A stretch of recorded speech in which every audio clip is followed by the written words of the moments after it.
Disc problem, knee pain, joint pains కు ఎటువంటి side effects లేకుండా శాశ్వత పరిష్కారం homeo care international. Welcome to Suman TV. నేను మీ సుమన్ టీవీ నాగ్. పెదరాయుడు ఫ్యామిలీలో గొడవలు జరుగుతున్నాయా? అది కూడా ఆస్తి తగాదాల గొడవ ఎక్కడ మొదలైంది? అయితే దేనికి సంబంధించినటువంటి గొడవలు జరుగుతున్నాయి? కొన్ని విషయాలు బయటకు వస్తున్నాయి, కొన్ని విషయాలు బయటకు రాకపోవడానికి ప్రధాన కారణాలు ఏంటి? ద సేమ్ టైం జనరల్గా ఇటువంటి తగాదాలు రాకుండా ఉండటానికి వీలునామాని ఏ విధంగా రెడీ చేసుకుంటే ఫర్దర్గా గొడవలు ఉండవు అనేటువంటిది ఈరోజు మనతో పాటు హైకోర్టు అడ్వకేట్ రవీంద్రనాథ్ గారు ఉన్నారు. అది వారి మాటలు తెలుసుకుందాం. Hello sir. హాయ్ అండి నాగరాజ్ గారు. సరే, జనరల్గా గొడవలు ఎక్కడ స్టార్ట్ అయ్యాయి మోహన్ బాబు గారి ఇంట్లో? ఎందుకంటే గతంలో విష్ణు గారు అండ్ మనోజ్ గారు కొట్టుకుంటున్నట్లు ఒక్కొక్క వీడియోకి సంబంధించినటువంటి ఫుటేజ్ అయితే, అది కూడా విష్ణు గారి ఫుటేజ్ అయితే బయటికి రావడం జరిగింది. దాని తర్వాత కొంత సర్ది మణిగినా కూడా అక్కడి నుంచే గొడవలు మొదలయ్యా, దానికి ముందు నుంచి ఉన్నాయా అనేటువంటి దాని మీద కూడా కొంత క్లారిటీ రావాల్సి ఉంది. ఎందుకు అని అంటే ఇవాళ మోహన్ బాబు గారి ఫ్యామిలీకి సంబంధించింది అయితే ఇండస్ట్రీలో పెదరాయుడు అనేటువంటి టర్మ్ తోటి మాట్లాడుతూ ఉంటారు. అట్ ద సేమ్ టైం క్రమశిక్షణకి మారుపేరుగా ఆయన గురించి మాట్లాడుకుంటూ ఉంటాం మనం. సో అటువంటి వ్యక్తి ప్రీవియస్ వీడియోలో మీరు మాట్లాడిన దాని ప్రకారం, మోహన్ బాబు గారు మాట్లాడిన దాని ప్రకారము ఆస్తికి సంబంధించింది అయితే ముగ్గురికి ఒకేలానే నేను డివైడ్ చేయడం జరుగుతుంది అనేటువంటి ఒక్కొక్క సందర్భంలో మాట్లాడినట్లు ఒక ప్రముఖ ఇంటర్వ్యూవర్ అడిగినటువంటి క్వశ్చన్కి ఆయన మాట్లాడినట్టు తెలుస్తుంది. అయితే గొడవ ఎక్కడ మొదలైంది? సేమ్ టైం ఎందుకు ఇది పెద్ద వివాదంగా మారుతోంది? అండ్ వీలునామా రాసేటప్పుడు తీసుకోవాల్సినటువంటి జాగ్రత్తలు ఏంటి? లీగల్గా ఎలా ఉంటుంది?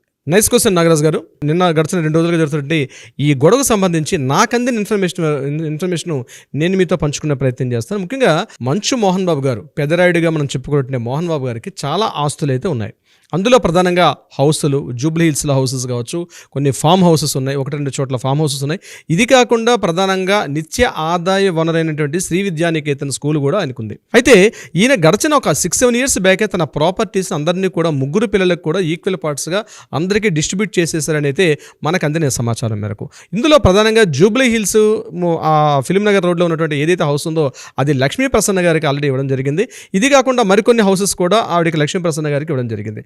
మరికొన్ని ఫామ్ హౌసెస్ అంటే జల్పల్లి, ఇప్పుడు పహాడి షరీఫ్ శంషాబాద్ దగ్గర ఉన్నటువంటి ఏదైతే హౌస్ ఉందో అది ఫామ్ హౌస్, అది చాలా పెద్ద విశాలంగా కొన్ని ఎకరాల్లో ఉన్నటువంటి స్థలం. అది కూడా ఆ ఫామ్ హౌస్ మొత్తం అంతా కూడా కంప్లీట్గా మంచు మనోజ్ గారికి ఇచ్చినట్టు. ఈ ఒక్క ఫామ్ హౌస్ కాకుండా మరికొన్ని ఫామ్ హౌసెస్, కొన్ని కాపీరైట్స్ సంబంధించిన ఇంటెలెక్చువల్ ప్రాపర్టీస్ కూడా ఆయన దగ్గర ఉన్నాయి. వాటికి సంబంధించి కూడా ఇవన్నీ కూడా మంచు మనోజ్ గారికి ఇచ్చినట్టుగా తెలుస్తుంది. అయితే ఈ 2 ఏళ్ళకి ఇచ్చిన తర్వాత ప్రధానంగా ఉన్నటువంటి ఏదైతే శ్రీ విద్యానికేతన్ తిరుపతి ప్రాంతం, అదేవిధంగా హైదరాబాద్ ప్రధాన నగరాల్లో ఉన్నటువంటి శ్రీ విద్యానికేతన్ స్కూల్స్ ఏదైతే ఉన్నాయో దాన్ని కంప్లీట్గా మంచు విష్ణు గారికి ఇచ్చినట్టుగా తెలుస్తుంది మనకి. అంటే విద్యానికేతన్ స్కూల్స్ అని నాట్ ఓన్లీ ఒక కాలేజ్ కాకుండా ఇటీవల దాన్ని జూనియర్ కాలేజ్ చేశారు, డిగ్రీ కాలేజ్ చేశారు, ఫార్మసీ కాలేజ్ అయింది, నర్సింగ్ అయింది. అదేవిధంగా రీసెంట్గా ఆ యొక్క టోటల్ అన్ని విద్యా వ్యవస్థలన్నింటి కలిపి రీసెంట్గా ఒక యూనివర్సిటీగా కూడా డిక్లేర్ చేస్తే అది మోహన్ బాబు యూనివర్సిటీ కూడా డెవలప్ అయింది. అయితే ఏదైతే ఈ యొక్క ఇన్కమ్, రెగ్యులర్ ఇన్కమ్ వచ్చినటువంటి ఏదైతే ఆదాయ వనరుగా ఉన్నటువంటి ఈ యొక్క శ్రీ విద్యానికేతన్ స్కూల్స్ అన్నీ కూడా టోటల్గా విష్ణుకి ఇవ్వడం, ఏదైతే అంత విలువ చేయనటువంటి అంటే కంపేరేటివ్ టు కంటిన్యూ ఆదాయం వనరు వచ్చేది కాదు, అసెట్స్ మాత్రం బాగా ఉన్నాయి. ఎక్కువగా ఇన్వెస్ట్మెంట్ పాయింట్ ఆఫ్ అంటే రిటర్న్స్ ఎక్కువ కాన్సెప్ట్లో ఉన్న ప్రాపర్టీస్ అన్ని కూడా మంచు మనోజ్ గారికి ఇవ్వడం జరిగింది. హౌసెస్ అన్ని కూడా లక్ష్మీ గారికి ఇచ్చారు. కానీ కంటిన్యూ ఇన్కమ్ వచ్చేటువంటి ఏదైతే ఉందో అది మాత్రం శ్రీ విద్యానికేతన్ స్కూల్స్ మాత్రం పూర్తిగా మంచు విష్ణు గారికి ఇచ్చారని చెప్పి గడిచిన కొద్ది రోజులుగా, కొన్ని సంవత్సరాలుగా, 4-5 సంవత్సరాల్లో కంటిన్యూగా డిస్టర్బెన్సెస్ అయితే రావడం జరుగుతున్నట్టుగా మనకు కొన్ని విషయాలు తెలుస్తుంది. అయితే దీనికి నిదర్శనం ఎలా చెప్తానంటే గడిచిన ఒక 1 year బ్యాక్ ఇదే శ్రీ విద్యానికేతన్ స్కూల్స్లో ముఖ్యంగా కాలేజీల్లో అత్యధికంగా ఫీజులు వసూలు చేస్తున్నారని చెప్పి, అదేవిధంగా ఎవరైనా ఫీజులు చెల్లించకపోతే దాని మీద చాలా గట్టిగా వాళ్ళతోటి అంటే స్టూడెంట్స్ని కంప్లీట్గా బయటికి పంపించే ప్రయత్నం చేస్తామని చెప్పి మీడియాలో గట్టిగా కథనాలు వచ్చిన తర్వాత ఆ విషయం మీద స్పందిస్తూ మోహన్ బాబు గారు స్పందించారు. అదేవిధంగా విష్ణు గారు కూడా స్పందించి మేము అటువంటి ఏం జరగట్లేదు, మేము ఏదైతే గవర్నమెంట్ ఇచ్చిన పాలసీ మ్యాటర్స్ ఏవైతే ఉన్నాయో పాలసీ మ్యాటర్స్ వరకు మాత్రమే మేము కలెక్ట్ చేస్తాం తప్పించి ఎక్కువగా ఏమీ కలెక్ట్ చేయట్లేదు చెప్పి ఇమీడియట్గా ఒక ప్రెస్ నోట్ కూడా రిలీజ్ చేశారు ఆ సందర్భాన్ని పురస్కరించుకొని. అయితే అదే సమయంలో మంచు మనోజ్ గారు కూడా ఏదేమైనప్పుడు కూడా శ్రీ విద్యానికేతన్ జరుగుతున్నటువంటి ఏదైతే ఈ కళాశాల మేనేజ్మెంట్ ఉన్నటువంటి ఈ ఫీజెస్ సంబంధించి ఏదైతే ఉన్నాయో దీని మీద ఎంక్వైరీ చేయాలి, దీని మీద కొంత లోతుగా విశ్లేషణ చేయాల్సిన అవసరం ఉంటుందని చెప్పి మంచు మనోజ్ గారు కొంత వివాదాస్పద వ్యాఖ్య చేయడం జరిగింది. ఆ వివాదాస్పద వ్యాఖ్యను దృష్టిలో పెట్టుకొని బహుశా ఇలా జరిగి ఉంటుందని కూడా మనం చెప్పే అవకాశం చేస్తుంది. దీని మీద ఇట్లాంటి వ్యాఖ్యలను ప్రశ్నడికి నువ్వు ఇవ్వాల్సిన అవసరం లేదు, ఇదంతా కూడా కుటుంబానికి సంబంధించిన విషయం, ఎవరి ప్రాపర్టీస్ వాళ్ళకి ఇచ్చేసాం కాబట్టి ఒకరి విషయాల్లో ఇంకొకరు ఇంటర్ఫేర్ కావద్దు అని చెప్పి కూడా మోహన్ బాబు గారు చాలా గట్టిగా మాట్లాడినట్టుగా కూడా సందర్భం తెలుస్తుంది. అయినప్పటికీ కూడా రెగ్యులర్ ఇన్కమ్ సంబంధించి ఏదైతే ఉందో ఈ యొక్క ప్రాపర్టీస్ డిస్ప్యూట్స్ షేరింగ్ విషయంలో విషయంలో మాత్రం నాకు చాలా అన్యాయం జరిగింది, మిగిలిన మ్యాక్సిమం ఎసెట్స్ అన్ని కూడా విష్ణుకి వెళ్ళిపోవడం అంటే కరెక్ట్ అనే విషయం కాదని చెప్పి చాలా సందర్భాల్లో మోహన్ బాబు గారితో కూడా మాట్లాడడం జరిగిందని చెప్పి, అయినప్పటికీ కూడా ఆల్రెడీ ఒకసారి నేను విల్లు రాసేసాను, వీలునామా రాసేసాను, ఎవరి ఎసెట్స్ వాళ్ళు క్లియర్ చేసేసాను కాబట్టి ఒకరి విషయాల్లో ఒకరు ఇంటర్ఫేర్ కాకండి, ఇవన్నీ కూడా క్లియర్గా ఉన్నాయి, మిగిలిన ఏమైనా ఫ్యూచర్లో రావాల్సి ఉంటే అవి చూసుకుందని తప్పించి ఇప్పటివరకు ఏమి డిస్టర్బెన్సెస్ వద్దని మోహన్ బాబు గారు ఈ విషయంలో క్లియర్గా చెప్పినట్టయితే తెలుస్తుంది. అయితే ఇటీవల మంచు మనోజ్ గారు మ్యారేజ్ జరగడం, ఆ మ్యారేజ్ కూడా మంచు లక్ష్మీ ప్రసన్న గారు పూర్తిగా సపోర్ట్ చేస్తూ ఏదైతే జూబ్లీ హిల్స్ ఉందో ఇక్కడ తన మ్యారేజ్ జరిగిన తర్వాత లక్ష్మీ గారు అదేవిధంగా మంచు మనోజ్ గారు మాత్రం ఈ విషయంలో అదే తమ్ముడికి అన్యాయం జరిగింది, ఇస్తే బాగున్నట్టుగా కొంత మంచు మనోజ్ గారికి సపోర్ట్గా ఉన్నట్టుగా కూడా మనకు ఉన్నటువంటి న్యూస్ ప్రకారం అయితే తెలుస్తుంది. ఏదేమైనప్పుడు కూడా ఈ విషయం మీద చర్చించుకుందామని చెప్పి ఈ మంచు మనోజ్ని మోహన్ బాబు గారు జల్పల్లో తన ఇంటికి నివాసాన్ని పిలిపించడం. అయితే ఈ యొక్క విద్యానికేతన్ స్కూల్ సంబంధించి పిఆర్ఓగా మాట్లాడుతున్నటువంటి దానికి సంబంధించి టోటల్ పిఆర్ఓ వినయ్ కుమార్ గారు అక్కడే ఉండడం, ఈ ప్రాపర్టీస్ ఆల్రెడీ డిస్టర్బెన్స్ అయింది, మీరు మాత్రం ఇటువంటి వ్యాఖ్యలు చేయకండి అని చెప్పి వినయ్ కుమార్ గారు ఇంటర్ఫేర్ అయిన తర్వాత మంచు మనోజ్ గారు ఈ మా కుటుంబ విషయాల్లో మీరెవరు మాట్లాడడానికి, ఇది మీకు సంబంధించిన విషయం కాదని చెప్పి మోహన్ బాబు గారి యొక్క అనుచరుడు అదేవిధంగా శ్రీ విద్యానికేతన్ స్కూల్స్ ఉన్నటువంటి ఇతను మాట్లాడడం, ఎవరైతే వినయ్ కుమార్ మాట్లాడడం కొంత ఆయనకి అయిష్టంగా ఉండి కొంత వాగ్వివాదం డిస్టర్బెన్స్ జరిగిందని చెప్పి అయితే మనకు అక్కడ ఉండే కొంతమంది స్థానికులు అదేవిధంగా కొన్ని మీడియా కథనాల ద్వారా కూడా మనకు తెలుస్తుంది నాగరాజు గారు. అయితే ఈ విషయాలు ఇలా పక్కన పెడితే అసలు విల్లు అంటే ఏంటి, విల్లు ఎలా రాస్తారు, సో ఈ విషయాలు మనం జరిగిన సంఘటనకి మనకు రాబోయే తర్వాత కంటిన్యూషన్లో మనకు తెలిసే అవకాశం ఉంటుంది, నెక్స్ట్ వీడియోలో మనం డిస్కస్ చేద్దాం. సో ఇది యాక్చువల్గా జరిగింది అని అయితే కన్ఫర్మ్గా అయితే మనం చెప్పుకోవచ్చు. అసలు విల్లు ఎలా ఉంటుంది, విల్లు రాసే ప్రక్రియ ఎలా ఉంటుంది అనే విషయం మీద నేను మీకు లీగల్ పాయింట్ ఆఫ్ వ్యూ కొంత వివరించే ప్రయత్నం చేస్తాను. ముఖ్యంగా విల్లు అనేది ఇండియన్ సక్సెషన్ యాక్ట్ అంటే హిందూ వారసత్వ హక్కు చట్టం 1925, 1956 ప్రకారం ఒక ప్రాపర్టీ తనకు ఉన్నటువంటి ప్రాపర్టీ ఏదైతే ఉందో విల్లు అంటారని వీలునామా అంటారు తెలుగులో, ఆ విల్లు రాసే హక్కు ఉంటుంది ఆ ఎవరికైతే ప్రాపర్టీ ఓనర్స్ ఉంటారో. సో ఇక్కడ కూడా రెండు రకాలుగా ఉంటుంది విల్లు రాసే ప్రక్రియలో కూడా. ఒకటి తన స్వార్జితంగా ఉన్నటువంటి ప్రాపర్టీని రాసుకోవచ్చు, పిత్రార్జితం ద్వారా సంక్రమించిన ఆస్తిని కూడా విల్లు రాస్తారు. అయితే పిత్రార్జితం ద్వారా అంటే పూర్వీకుల ఆస్తి నుంచి తనకి ఏదైతే ప్రాపర్టీ వస్తుందో ఆ ప్రాపర్టీ వరకు మాత్రం రాయాలి తప్పించి మిగిలిన భాగస్వామి అయితే ఎట్టి పరిస్థితుల్లో విల్లునామాలు రాయరు ఇందులో. ఇక్కడ ఈ విషయానికి వచ్చినట్లయితే మోహన్ బాబు గారు బహుశా విల్లు తను ఏదైతే మనకు తెలిసి వీళ్ళ ఫాదర్ నారాయణ స్వామి నాయుడు గారు జస్ట్ ఓన్లీ ఒక టీచర్ కాబట్టి మ్యాక్సిమం ఈ రోజు కనిపిస్తుంటే వందల వేల కోట్ల ఆస్తి ఏదైతే ఉందో తన స్వార్జితం అయితే మనకి క్రిస్టల్ క్లియర్గా తెలుస్తుంది. సో ఈ రాసిన విల్లు ప్రక్రియ కూడా ఎలా ఉంటుందంటే 5-6 ఇయర్స్ బ్యాకే టోటల్గా ఎవరి ప్రాపర్టీస్ వాళ్ళకి డివిజన్ చేసి ఎవరికి రాసేస్తారు. సో విల్లు ప్రకారం రూల్ ఏంటంటే అబౌవ్ 18 ఇయర్స్ ఉన్న వ్యక్తి ఎవరైనా సరే విల్లు రాస్తారు. ఆ విల్లు రాసే ప్రక్రియలో కూడా ఎవరెవరికి ఎంతెంత భాగస్వామి ఇవ్వాలి అంటే ఉన్న స్థిరాస్తులు, చరాస్తులు, బంగారం అన్నీ కూడా bank deposits, locker loan amounts total అంతా కూడా స్థిర చరాస్తులు అన్నీ కూడా రాస్తారు. బ్యాంకులో ఉన్నటువంటి ప్రెజెంట్ అమౌంట్ నుంచి కూడా అన్ని కూడా రాస్తారు. కానీ భవిష్యత్తులో వచ్చేటటువంటి ఇన్కమ్స్ ఏవైతే ఉంటాయో అవి మాత్రం ఎక్కడ కూడా విల్లులో రాసే ప్రక్రియ అయితే ఉండదు. డెఫినెట్గా ఉన్నటువంటి ప్రెజెంట్ ఆస్తులకు రాస్తారు, ఆస్తికి సంబంధించిన రూల్స్ అండ్ రెగ్యులేషన్స్ ప్రకారం రాస్తారు. ఆ విల్లు ప్రొసీజర్ ప్రకారం కూడా ఒక అడ్వకేట్ ఉంటారు, అడ్వకేట్ పక్కన పెట్టుకొని యాజ్ పర్ లీగల్ అంటే ఎటువంటి ఇష్యూస్ లేకుండా డిస్ప్యూట్స్ లేకుండా రాసే ప్రక్రియ అయితే ఉంటుంది. అయితే ఇక్కడ చాలా మందికి వచ్చే డౌట్, ఒకసారి విల్లు రాసేసిన తర్వాత మళ్ళీ దాన్ని కరెక్షన్ చేసుకునే అవకాశం ఉంటుందా? బహుశా ఇప్పుడు జరుగుతున్న ఇష్యూ ప్రకారం మనం మాట్లాడుకోగలిగితే దాన్ని కొలిసిల్ విల్ అంటారు. అంటే దాన్ని మళ్ళీ రద్దుపరచుకోవచ్చు, దాన్ని మళ్ళీ కరెక్షన్ చేసుకునే అవకాశం ఉంటుంది.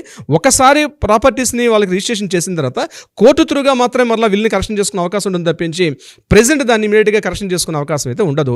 అది ఒకవేళ భార్యాభర్త ఇద్దరు అంటే ఎవరైతే రాస్తున్నారో కో అప్లికెంట్ అనేటువంటి విల్లు అంటే ప్రాపర్టీ ఓనర్, ఇప్పుడు నిర్మలాదేవి గారు కూడా మోహన్ బాబు గారితో పాటు పార్ట్నర్ ఉన్నారు, ఆవిడ కూడా వైఫ్ కాబట్టి విల్లు రాసే ప్రక్రియలో నిర్మలాదేవి గారు కూడా ఒక పార్టీ అయితే ఉంటారు ఖచ్చితంగా.